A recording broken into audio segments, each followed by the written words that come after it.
Hi guys, welcome to day 3 of the 60-day sim challenge using DAS Trader.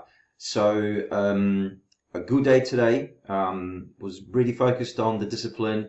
Once again, making sure I get the solid entries, which is what has been my weak point for quite some time. So I'm no longer chasing trades.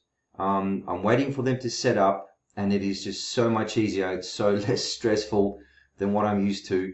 And also I'm taking less size, so I don't get that kind of, adrenaline rush and, your heart beating 100 miles an hour when you're, 1,000 or 2,000 shares in a trade and it starts going against you. So I'm taking mostly 200, 300, 400 shares, at the most, and, usually 200 shares.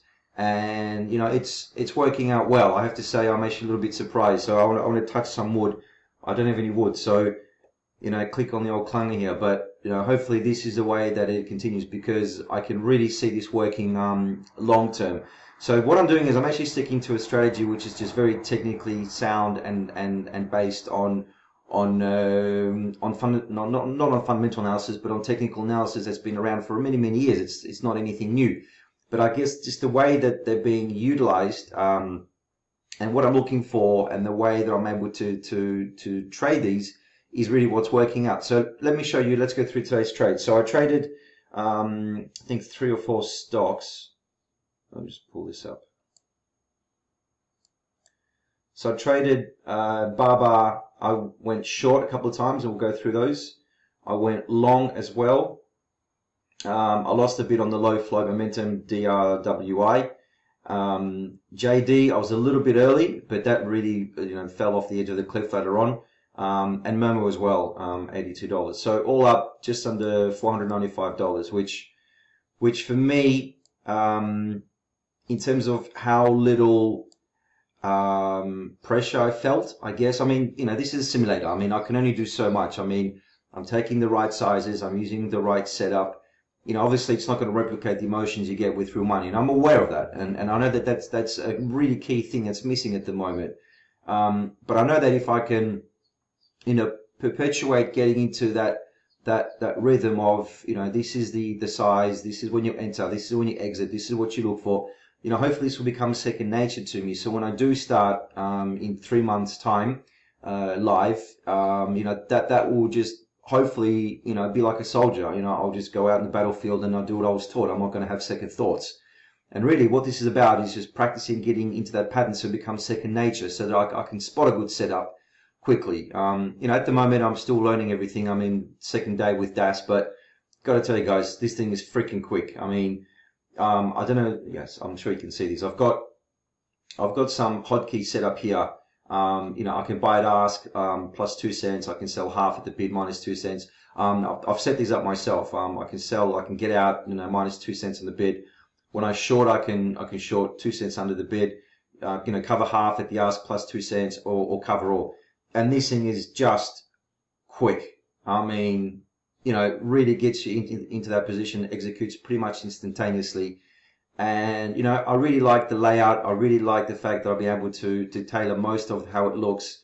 It's clean, it's easy to read. I've got it stretched over 2 screens. You're not seeing the second screen, but I've also got, I've got a 5-minute chart for 4 stocks.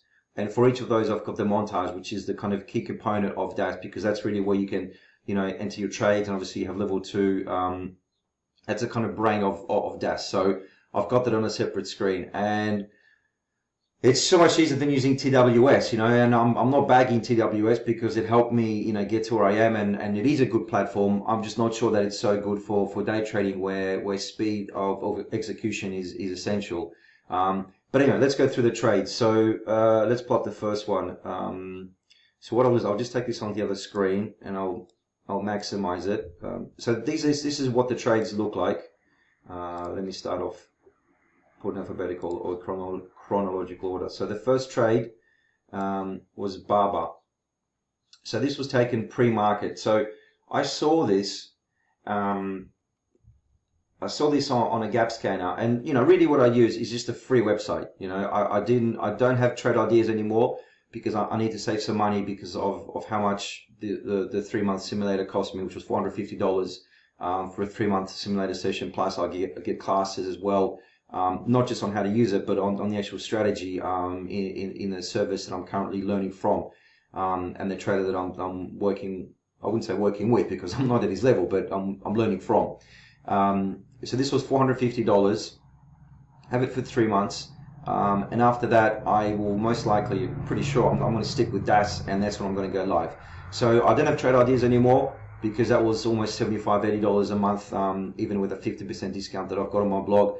I just needed to cut some costs, and I don't use TraderView at the moment either, which I was on a silver subscription. I was paying $30 a month. So I've pretty much just cut out about $100 worth of cost a month. Now this is $150 a month, so I'm paying $50 more than I would have been, but you know, I don't think I need trade ideas just right now. Excuse me, simply because the watch list that is generated from trade ideas in the chat room that I'm in, that tends to contain so many good plays in it that really, you know, there's no real need for me to have like a separate service and a separate subscription to it. And with the TraderView, I've also customized my own Excel journal. Happy to share that with people as well. I've just basically, you know, put my stats in there. I download everything I do each day into that Excel file, and then I take a screenshot of each of my charts together, which shows my entries and exits, and then I just put a link in Excel to that chart. So when I click on, say, you know, when I click on Barber in Excel, it'll just open up that chart for today. So, you know, it's not as good as TraderView, which gives you a lot more analysis and a lot of tools. But, you know, for me at the moment, you know, this is what I can afford, and it's working out well. So no complaints. So I saw this. Okay, so the website I used, let me just show you what website I used. So this is what I use, Stock Market Watch, and I just click on Premarket, and you scroll down here, and it just gives you all of the top % gainers before the market opens. DAS has got something similar as well. It's got a kind of top list of gainers as well. But this is where I saw it. I mean, you know, at 6:13 this morning, this was up by about, I think, about 10%, and it was sitting at, I don't know, I think it was around 2 million shares, I think maybe. But you know, this was the clear standout winner in the morning. So that's where I found it from, and so I got in here at $136. What was it? $137. I got in, and that was what? How many shares? That was just 100 shares. So just a small position, just to get my feet wet, start learning how to use the platform. And I actually started using the hotkeys today. Now, the hotkeys were set slightly differently. In other words, they were set a little bit less advantageous. So, for example, where you can see that I had a buy above the ask of 2 cents, this was originally set at 5 cents above the ask. So, you know, I guess just for beginners to really get in and out really quickly, but because I want to make it a little bit more realistic, I changed it just literally now after I finished trading for the day to something that I think is more realistic, so just 2 cents above. So, you know, the entries and the exits I got here were just a little bit worse off than probably what they would have been, but that's not taking away anything from a fantastic platform. So anyway, so I got in here, I sold 50 shares here at, was it $137.60, you can see it there.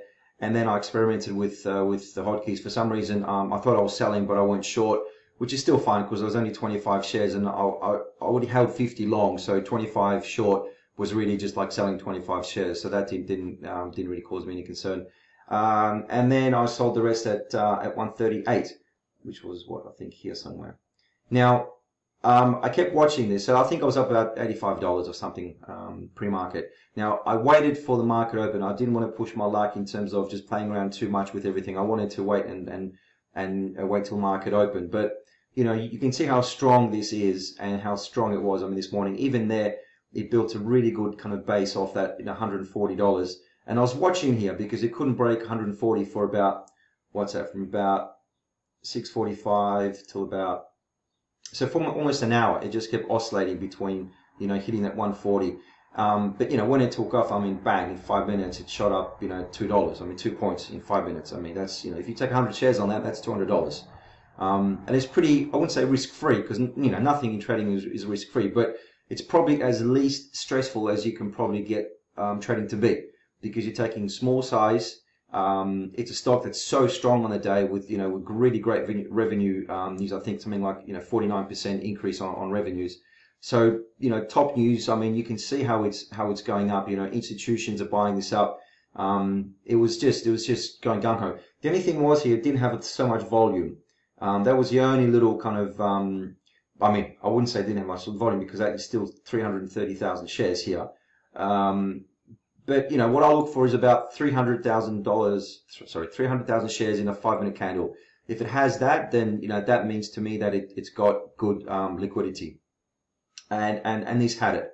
So what I did was, I think I actually, what was here? So at 820, which is about here. Okay, I went short. Okay, so what I did was here, because I was just getting a bit greedy and I wanted just to see how much more I could make on this. I wanted to see if I could short it. Now, I knew straight away that it was a pretty risky thing to do, because look, you've got your 9-day moving average here, the exponential moving average. While it's above it, you want to go long. And it did break it, which, is a sign that, yes, you could have been short. But have a look at how far off the high it already had been. So, almost $144 is what it got to. It had three, pretty long red candles, which were about $1.25 each. So this is like $2.50 here, and this is like another dollar. So it dropped 2.5 points in 15 minutes. You can expect a rebound on such a strong stock. So, I should have known that. I kind of gathered that was a bit risky, but we're still learning, and it's day 2 or day 3 of the simulation. I will make mistakes, but this is what it's for. So anyway, I've only got 3 minutes left, so I can't waffle on for too long. Anyway, so that didn't work out, and I let that go. Then a really good short was when the market opened. So I got in here at just $140.40, and I covered in 3 little spots here, which was a really good trade in terms of losing its VWAP and not being able to regain it was just a good place to short. And then I shorted it again here at just under $140. And once again here, when it reached the VWAP, it couldn't break the VWAP. It just looked weak again. So, covered it again. Now, these two, this I covered for pretty much break even. And this is just me being impatient. This is all that it is. It's just me being impatient and, learning that I should trust myself more and look at the charts more, because this thing is just, I mean, okay, you can't predict that it's going to drop that far, but there were no signs for me to be exiting this. But, one of these things that you learn from. Anyway, so that was Barber. Then the next one was the low float stock, which I'm trying to move away from, but, I just wanted to see how this will work. It seemed to be holding up the 140 range here, and I got in again, I think it was 500 shares, which you can see here. Where is it? 400 shares. And then I think I bought another lot down here, just average down a little bit. Now, I'm not going to be averaging down a lot because I don't think it's a good strategy, but I did it on this occasion. And then I got stopped out down here. So that wasn't a very good trade. That was like, I think, $100 loss. And then what? And then Momo. Momo was good. So once again, I'm really following just what every trader is following. I'm not doing anything new, but, the first 5-minute candle, massive weakness shown there. And then, because it just kept losing the VWAP, it couldn't regain the VWAP, I thought, okay, I'll try and get in here again. And, I wouldn't say this is an easy trade because I don't think there are easy trades, but this is, once again, I think, as least stressful trade as you can get, because I think it was only 200 shares, I think. What was it, 935? Where are we? So, okay, so that wasn't it. 200 shares, 200 shares. And, it just worked because it was just so weak on the day. So, that was a good trade as well. And, once again, it keeps going down. So it's much weaker than what it was. And then JD, this one didn't quite work out. I was a little bit early. Had the right idea. It lost the VWAP once again, very weak. I thought, because it had such a long wick, I thought that it's going to be quite weak. But it kind of bounced up, keep bouncing up. I shorted it, I covered, I shorted, covered. I covered it here as well. And obviously, 10 minutes later down the track, it worked out. So that's pretty much it. I've got 20 seconds left. So, the lessons from today were solid setups. That's it. Not taking high risk, low momentum stocks, not doing anything out of the ordinary, just following moving averages and following the VWAP. So a good day. I'll talk to you guys tomorrow and wishing you a great rest of the trading day. Catch ya. Bye.